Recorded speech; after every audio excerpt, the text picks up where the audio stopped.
Tu souhaites partir en Islande pour ton prochain voyage, mais tu te demandes encore que faire sur place, tu es au bon endroit. Dans cette vidéo, je vais te partager mes 10 coups de cœur à absolument faire lors d'un voyage en Islande. C'est parti!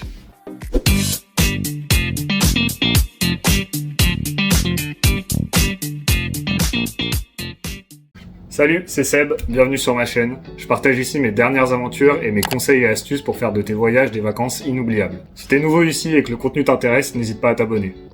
Allez, on commence tout de suite avec le numéro 10 de cette liste, c'est le lac de Mývatn et ses alentours. Le lac de Mývatn, c'est un lac volcanique qui est situé au nord de l'île, un peu dans les terres. C'est une zone qui est connue pour être le départ en fait de beaucoup de randonnées et d'excursions pour explorer toute la région nord de l'île. C'est aussi une région qui est connue pour son activité géothermique. On peut notamment y retrouver des bains chauds, des sources chaudes, des cratères, des failles et plein de choses à voir. Ce que j'ai beaucoup aimé au lac de Mývatn, c'est qu'il y a une concentration de choses à voir très importante en un seul endroit. Il y a notamment les bains chauds de Mývatn aussi, qui sont un peu comme le Blue Lagoon dans le sud-ouest de l'île. On enchaîne tout de suite avec le numéro 9 de cette liste, qui est la Diamond Beach. Alors la Diamond Beach, c'est une plage de sable noir qui est située au sud de l'île, juste en dessous du glacier Vatnajökull. Et justement, c'est la plage du lac glaciaire du glacier, qui est juste en face et qui est vraiment superbe. Vous pouvez notamment y voir des phoques, par exemple, ou beaucoup d'animaux marins, mais on y va principalement pour tous les glaciers qui s'échouent sur la plage, et ça fait vraiment une ambiance magnifique. En fonction des saisons de l'année, vous allez avoir plus ou moins de glace qui va s'échouer sur la plage, mais de toute manière, moi je vous conseille d'y aller le soir, parce que c'est là que vous allez avoir les plus beaux rayons du soleil qui traverseront les icebergs, et ça fera de superbes reflets sur la glace. Ce qui rend unique cette plage, c'est le contraste entre le sable noir d'un côté et la glace de l'autre. On continue avec le numéro 8 qui sera les randonnées sur le glacier. Alors dans la continuité de la Diamond Beach, vous avez la possibilité de faire des excursions sur le glacier. C'est juste à côté, au sud du glacier Vatnajökull. C'est des excursions qui sont guidées, qui durent entre 1h30 et 4 heures selon les options que vous choisissez. Ces excursions sont relativement accessibles à tout le monde, et une fois sur place, vous allez pouvoir découvrir la richesse des paysages du glacier, avec un guide qui vous expliquera toutes les formations que vous pouvez voir et comment le dérèglement climatique influe sur le glacier et les glaciers en général. Pour passer un meilleur moment, je vous conseille de sélectionner les agences qui restreignent la quantité de personnes dans leur groupe. En effet, une fois qu'on était sur le glacier, on a vu des groupes de 25-30 personnes. Je pense qu'on passe une moins bonne expérience en étant autant, alors que nous on était 8, on a pu sympathiser entre nous, poser les bonnes questions et faire vraiment un parcours adapté sur le glacier, en voyant sûrement beaucoup plus de choses que les autres. Pour ce faire, avant de passer réservation, vérifiez bien que dans le descriptif de l'excursion, il y a écrit le nombre de personnes. Si c'est pas le cas, le groupe sera ouvert forcément à plus de monde que si vous aviez une quantité maximale. On va passer maintenant à mon numéro 7, qui est la première cascade de stop, c'est la cascade de Svartifos. Alors cette cascade elle est située juste à côté du glacier Vatnajökull, là où vous pouvez trouver la Diamond Beach et les randonnées sur le glacier. Donc c'est bien parce que vous pouvez faire tout en une journée. Ce qui fait la renommée de cette cascade, c'est pas sa puissance, c'est pas sa taille, c'est les formations d'orgues basaltiques que vous retrouvez tout autour de la chute. C'est des formations que vous pouvez retrouver un petit peu partout en Islande. Ça se forme en fait après le refroidissement de la lave sur plusieurs années, voire plusieurs décennies. Mais là, c'est vraiment impressionnant, vous les avez de chaque côté de la cascade. Mon conseil, c'est donc dans la même journée de réserver une excursion sur le glacier, et en fonction de l'horaire que vous avez choisi, soit avant, soit après, faire la cascade et la Diamond Beach. Ça vous fait une journée dans le sud de l'île, à voir vraiment des beaux paysages. On enchaîne avec mon coup de cœur numéro 6, ça sera le canyon de Sturlagill. Ce canyon il est situé à l'est de l'île, dans une région qui est un petit peu reculée de l'Islande, pas très visitée par les touristes. Il est au milieu d'une rivière, un peu à l'écart de la route numéro 1, mais il est quand même trouvable assez facilement. Si vous vous êtes déjà un petit peu renseigné sur les choses à faire en Islande, vous avez sûrement déjà vu des images de ce canyon. Il est réputé pour être un des plus beaux canyons en Islande. Ce qui rend ce canyon à la fois magnifique et unique, c'est les formations d'orgues basaltiques tout le long du canyon, avec une eau turquoise en plein milieu. Ça donne un paysage incroyable qui est très instagrammable. Après, si je peux vous donner un conseil pour aller visiter ce canyon, il faut savoir que si vous y arrivez par le parking, vous n'allez pas voir grand chose, à part si vous avez un drone que vous allez pouvoir survoler le canyon. En effet, vous allez être sur une passerelle, mais qui n'est pas vraiment en face du canyon. Alors que si vous arrivez par l'autre côté de la rive, vous allez pouvoir voir l'ensemble du canyon à pied. Alors attention tout de même à bien respecter la nature, parce que de ce côté-là de la rive, j'ai pas eu l'impression de voir des zones balisées pour accéder au canyon. On arrive désormais à la moitié de la vidéo, je vous invite juste à rester jusqu'à la fin parce qu'il y aura des mentions spéciales hors catégorie pour ce top. On entre désormais dans le top 5 de mes coups de cœur avec la réserve d'Anstrandir. Cette réserve elle est située à l'extrême nord-ouest de l'Islande. Elle est très difficilement accessible car elle est séparée du reste de l'île par un énorme glacier.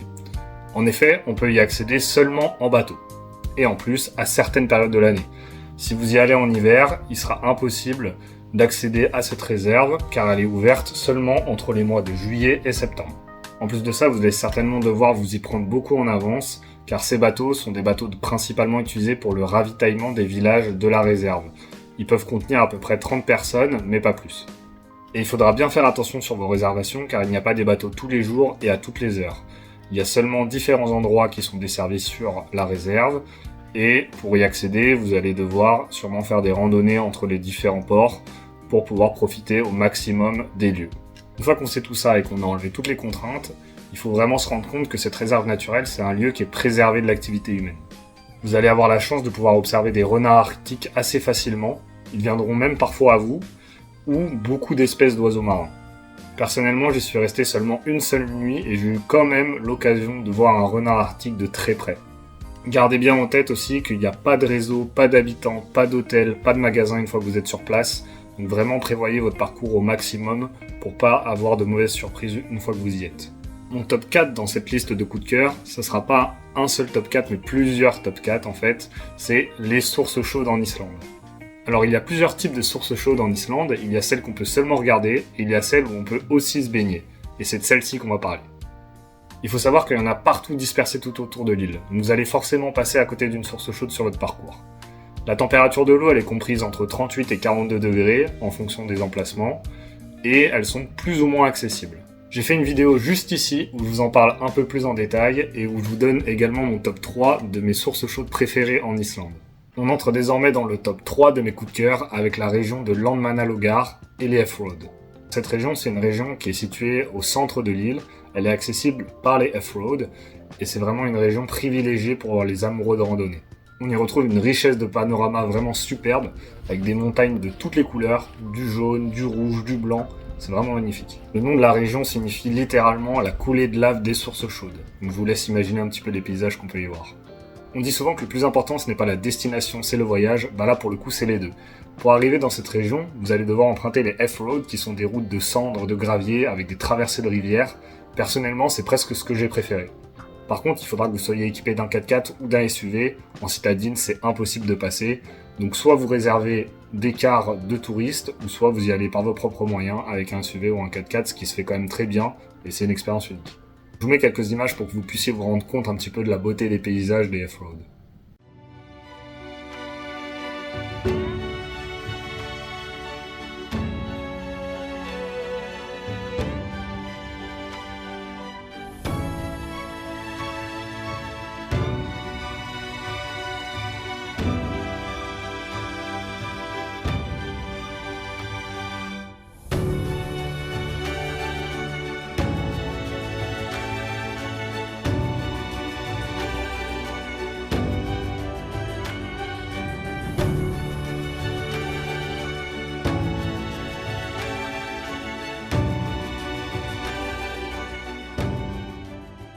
Alors mon coup de cœur numéro 2, c'est un endroit que je n'aurais jamais pensé mettre dans mon top 3 avant de partir en Islande lorsque j'ai préparé mon voyage, c'est la cascade de Dynjandi. Il faut savoir qu'en Islande, vous allez voir énormément de cascades tout au long de votre parcours. Il y en a plus d'une vingtaine qui sont toutes plus belles les unes que les autres. Vous allez avoir des cascades qui sont très connues comme Seljalandsfoss ou Skogafoss, que je n'ai pas mis dans ce top d'ailleurs parce que j'ai trouvé qu'il y avait beaucoup trop de touristes sur place, malgré que ça soit de très belles cascades, et des cascades un petit peu moins connues comme Svartifoss ou Dynjandi, qui sont vraiment très belles et des cascades magnifiques où il y a beaucoup moins de monde. Cette cascade elle est située à l'ouest de l'île, dans les Westfjords. Elle est un petit peu plus isolée donc que les autres cascades qu'on peut retrouver dans les guides, mais elle n'en est pas moins imposante. Vous allez pouvoir la voir de loin quand vous arrivez, elle est accessible par une petite rando d'une vingtaine de minutes où on voit la cascade tout du long. Vous avez même la chance de pouvoir voir une autre cascade juste avant, qui est elle aussi imposante et qui fait plusieurs mètres de haut. Et enfin, comment ne pas terminer ce top par mon coup de cœur principal, qui est l'éruption du volcan en Islande en juillet 2023. Que dire du volcan ? Je pense que les images, elles parleront d'elles-mêmes, mais vraiment, j'ai eu la chance de pouvoir y aller, et c'est une expérience incroyable que je vivrai sûrement qu'une seule fois dans ma vie. Avoir la chance de pouvoir y aller le lendemain de l'éruption, C'était quelque chose que je pensais même pas possible avant de partir en Islande. Je m'attendais à voir les sites des anciennes éruptions de 2020, 2021 et 2022, avec peut-être quelques fumerolles, mais là pouvoir voir les coulées de lave et le volcan qui crache de la lave juste devant nos yeux à quelques mètres, vraiment c'était incroyable. À l'heure où vous regardez cette vidéo, il est possible que le volcan soit désormais éteint, mais j'ai pu lire dans plusieurs articles que l'Islande rentrait dans un nouveau cycle d'éruption volcanique, avec la probabilité d'avoir une éruption par an. Donc même si le volcan est éteint, ça ne doit pas vous empêcher de partir en Islande, il y a largement de quoi faire, plein de choses à voir, c'est vraiment un pays qui est magnifique, je vous conseille vraiment d'y aller sans hésiter. Si jamais vous souhaitez savoir comment accéder au site de l'éruption, j'ai fait une vidéo sur les 10 choses à savoir avant de partir en Islande, je mets le lien dans la description et je vous invite à aller regarder. Le top 10 de mes coups de cœur est désormais fini, mais on va passer aux mentions spéciales.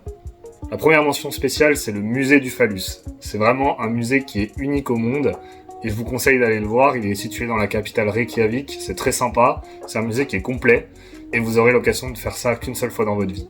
Et la deuxième mention spéciale, c'est la cascade de Bruarfoss. C'est une cascade qui est aux eaux laiteuses, avec un mini canyon à l'intérieur. Je vous conseille vraiment de faire le détour, elle est très sympa. Si vous avez un drone, vous allez pouvoir faire des images vraiment magnifiques. Merci d'avoir regardé cette vidéo, si le contenu t'a plu, n'hésite pas à laisser un like, et si tu veux plus de vidéos de ce genre, n'hésite pas à t'abonner à la chaîne. Allez, ciao ciao!